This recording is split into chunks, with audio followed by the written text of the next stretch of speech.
Use of idioms and phrasal verbs in sentences from examination papers 2015 to 2019, Board of Intermediate Education, Karachi, Professor Shahla Yusuf. बिस्मिल्लाहिर्रहमानिर्रहीम, रब्बी यस्सिर वला तुअस्सिर व रब्बी ताम्मिम bill खैर। सबसे पहले मैं आपको ये बात बता दूं कि यहाँ जो हमने दो चीज़ें इस्तेमाल की हैं कि use of idioms and phrasal verbs. Phrasal verbs वो होते हैं जो एक वर्ब हो और उसके साथ कोई प्रपोजिशन या एडवर्ब लगा हुआ हो, और जब वो दोनों एक साथ मिल जाते हैं तो उनके वो मीनिंग नहीं रहते जो कि जबकि वो साथ होंगे, अलग अलग होंगे तो होंगे। लाइक लुक का मतलब है देखना, इनटू का मतलब है किसी चीज़ के अंदर। लेकिन अगर लुक इनटू आप देखेंगे तो उसका मतलब किसी चीज़ के अंदर देखना नहीं, बल्कि उसका मतलब होता है छानबीन करना, इन्वेस्टिगेशन करना किसी मामले की। इसी तरह लुक आफ्टर है, लुक माने वही देखना हो गया, आफ्टर माने बाद। लेकिन जब लुक आफ्टर एक साथ फ्रेजल वर्ब के तौर पर कहा जाएगा तो वो आपके पास उसकी मीनिंग क्या होगी, देखभाल करना। तो ये जो वर्ब्स के साथ कभी हमारे पास प्रेपोजिशंस होते हैं, कभी एडवर्ब्स होते हैं साथ लगे हुए, जो कि मीनिंग्स को चेंज कर देते हैं, इन्हें हम कहते हैं फ्रेजल वर्ब्स। और ईडियम्स जो होते हैं, जो आप पास मुहावरतन ईडियम्स और प्रोवर्ब्स वगैरह इस्तेमाल किए जाते हैं, मुहावरतन इस्तेमाल किए जाते हैं जो अल्फाज, उन्हें हम ईडियम्स कहते हैं। और एक साथ अगर हम फ्रेजर्स और फ्रेजल वर्ब्स, फ्रेजेस और ईडियम्स की अगर हम बात करते हैं तो आप देखिए उर्दू में जैसे एक बात कही जाती है, सलीस और बामुहावरा ज़बान, यानी ऐसी ज़बान जो कि सादा भी हो लेकिन उनके अल्फाज जो हैं लुग़वी मानी कुछ और हों, और जब आप उसको बयान करें अपने जुमले में तो उसके मानी डिफरेंट हो जाएं। तो बिल्कुल इसी तरह इडियोमेटिक लैंग्वेज अंग्रेज़ी में इस्तेमाल किया जाता है वर्ड, और इसका मतलब यही होता है कि जब ये फ्रेजल वर्ब्स को आप इस्तेमाल करते हैं और जब अपने सेंटेंसेस में आप इसे यूज़ करते हैं तो इसके जो है डिक्शनरी मीनिंग डिफरेंट होते हैं, और जो आप अपने सेंटेंस में कॉन्टेक्स्ट के लिहाज से इस्तेमाल कर रहे होते हैं तो वो डिफरेंट मीनिंग दे रहा होता है। तो इस चीज़ को ज़रूर ध्यान में रखिएगा। अब आइए हम अपने पहले फ्रेजल वर्ब की तरफ चलते हैं। हमारा पहला फ्रेजल वर्ब है टेक ऑफ। ये OFF ऑफ वाला है, ठीक है। इसके मीनिंग्स हैं जहाज़ का उड़ना। जब जहाज़ उड़ता है तो हम कहते हैं कि जहाज़ ने टेक ऑफ किया है। और दूसरे माने हैं कपड़े उतारना। अगर कोई शख्स अपने कपड़े उतार रहा है या जो भी उसने पहना हुआ है उसे उतार रहा है, या हैट पहना हुआ है वो हैट उतारता है, तो हम उसको कहते हैं कि टेक ऑफ। अब इसका जो सेंटेंस बनेगा वो क्या बन सकता है, देखिएगा। The plane took off very smoothly, यानी जहाज़ जो है बड़ी स्मूथ की जो है अच्छे तरीके से उसने टेक ऑफ किया है। यानी एक होता है जो झटके वगैरह लग रहे होते हैं, जस्ट लग रहे होते हैं, लेकिन बड़ी स्मूथली उसने जो है टेक ऑफ किया। नेक्स्ट हमारा देखिए कम अक्रॉस। मीनिंग है अचानक पा लेना, अचानक किसी चीज़ से मिल जाना, इत्तेफाकन मिलना किसी का। अब इसका जो सेंटेंस है वो देखिएगा, I do not think he will come across with all this information. यानी मैं ये नहीं समझता या मैं ये नहीं समझती कि उसे तमाम की तमाम इन्फॉर्मेशन जो है वो मिल जाएंगी या वो उसे पा लेगा। गेट अलॉन्ग, साथ रहो, खूबी के साथ रवां। He is getting along nicely with his job, यानी वो अपनी जॉब के साथ अच्छा चल रहा है। या हम कहते हैं ना जॉब कैसी चल रही है, कभी सवाल पूछते हैं तो लोग कहते हैं जी अच्छी चल रही है, तो वो चल रही है, you are getting along with the job nicely, इसका मतलब ये होगा। अच्छा देन वॉकआउट, मीनिंग है गुस्से में उठकर चले जाना, बाहर चले जाना। अक्सर आपने टीवी पर देखा होगा जब खबरें आती हैं तो न्यूज़, अगर न्यूज़ में इसमें जब आ रहा होता है, जब असेंबली की न्यूज़ आ रही होती है तो कहते हैं ना फला अपोजिशन वॉकआउट कर गई, या असेंबली में कोई फला शख्स वॉकआउट कर गया, मतलब क्या, असेंबली से बाहर चला गया। वो तो सारे प्यार से तो नहीं गया, गुस्से में चला गया, नाराज़ होकर चला गया। लिहाजा अब इसका सेंटेंस क्या बनेगा, he walked out of the meeting in anger, वो गुस्से में मीटिंग से बाहर चला गया। इसके बाद है बैकअप, हिमायत करना, महफूज वसाइल करना, काम आना। महफूज वसाइल करने के मायने में तो हम बहुत ज़्यादा इस्तेमाल करते हैं कंप्यूटर में, जैसे हम एक बैकअप कॉपी रखते हैं, आपका जुमला भी ऐसे ही बना हुआ है। ही always keeps a backup copy of his office work, वो अपने ऑफिस वर्क की हमेशा एक बैकअप कॉपी रखता है। देन पास अवे मीन्स वफात पा जाना। ही पास्ड अवे लास्ट नाइट, यानी पिछली रात उसका इंतकाल हो गया। मेक श्योर, यकीनी बनाना, यकीन कर लेना या पूरा इत्मीनान करना। लाइक सेंटेंस है, please make sure the room is completely clean before you leave it, यानी कमरे से बाहर जाने से पहले ये पूरा यकीन कर लीजिए कि कमरा बिल्कुल साफ़ है। टेक आफ्टर, वही जो आपको बताया था, टेक आफ्टर शबीह होना। मैंने आपको इसे इसके पहले भी बताया था, शायद लुक आफ्टर का बताया था, सॉरी हाँ।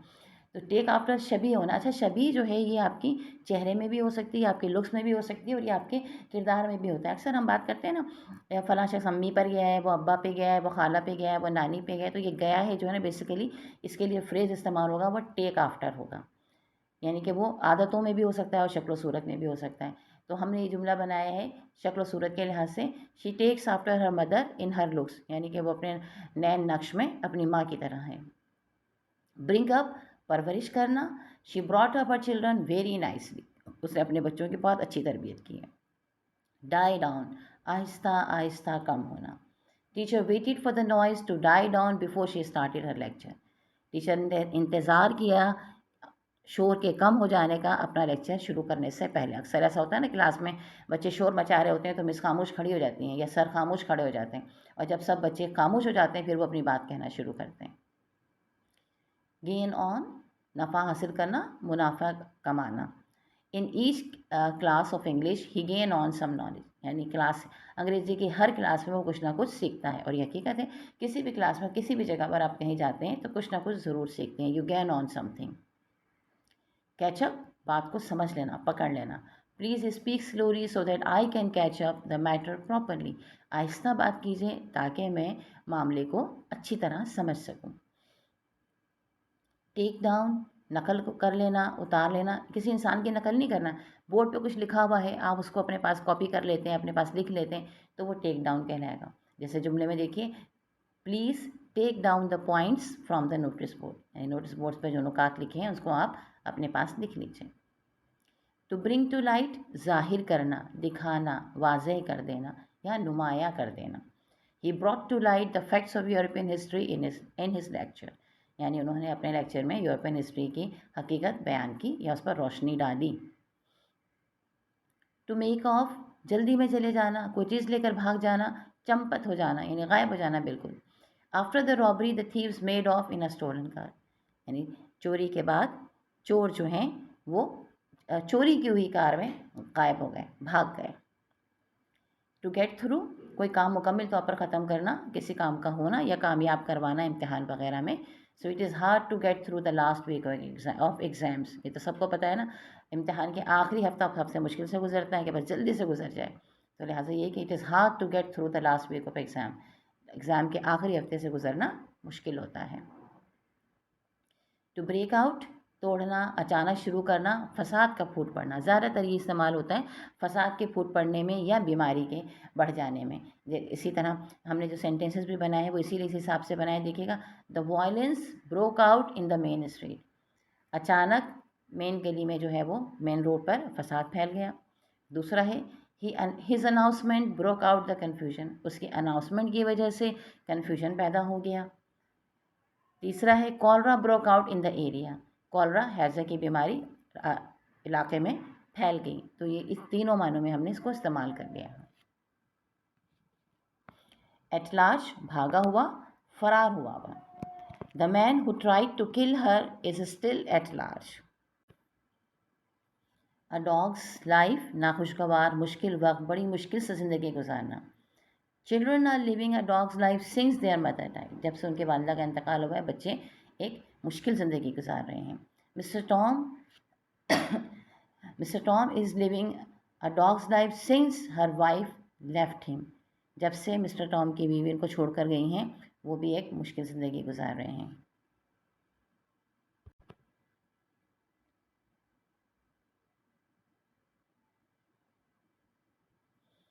टू कीप इन डार्क, अंधेरे में रखना, धोखे में रखना या किसी को झांसा देना।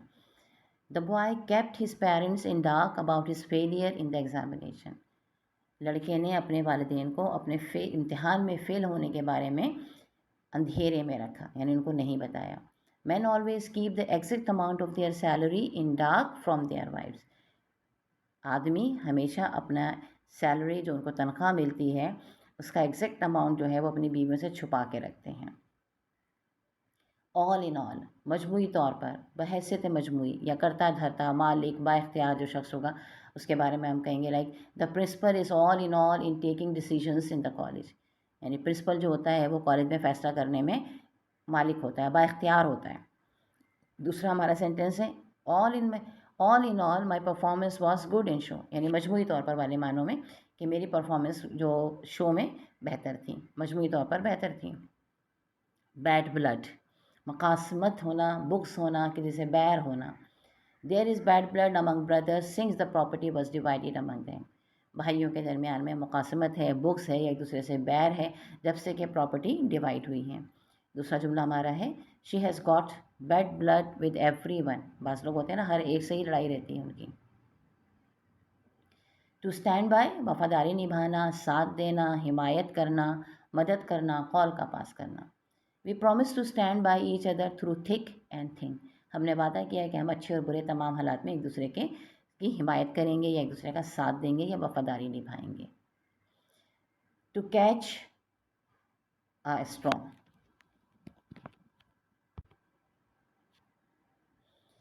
To catch at a straw, और टू कैच अ स्ट्रॉ, डूबते को तिनके का सहारा, मुश्किल वक्त में मामूली सहारा। His acceptance of job at meager salary is like catching a straw in drowning situation।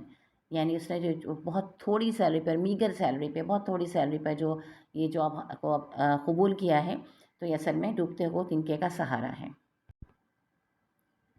To pick holes in, गलतियाँ निकालना, बुराइयाँ ढूंढना। Her habit of picking holes in everything has made her unpopular among friends.